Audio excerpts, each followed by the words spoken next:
Hello నేస్తాలు, welcome to my channel. పండగ శుభ్రాల్లో భాగంగా మా పాత స్టవ్ ఆల్మోస్ట్ 30 ఇయర్స్ అండి.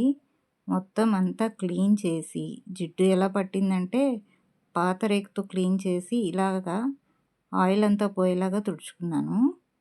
అమెజాన్లో ఆర్డర్ చేసుకున్నానండి. సిల్వర్ పెయింట్ అరౌండ్ 200 to 300 పడింది. దాన్ని ఓపెన్ ప్లేస్లో పెట్టుకొని చక్కగా ఎక్కువ ఫోర్స్తో యూజ్ చేయకోకుండానే ఇలా స్ప్రే చేసుకున్నాను. చక్కగా నిమిషాల్లోనే కొత్త స్టవ్ లాగా సిల్వర్ పెయింట్ భలే స్ప్రే కింద వచ్చిందండి. నాకైతే నా వర్క్ నాకు ఎంత బాగా నచ్చిందో. ఏదైనా మనం సొంతంగా చేసుకుంటే ఆ ఫీల్ వేరు కదండి. కార్నర్స్లోనూ నాబ్స్ తిప్పే చోట మాత్రం పెయింట్ పడకుండా జాగ్రత్తగా స్ప్రే చేసుకోండి. మళ్ళీ అవి స్ట్రక్ అయ్యే ప్రమాదం ఉంది.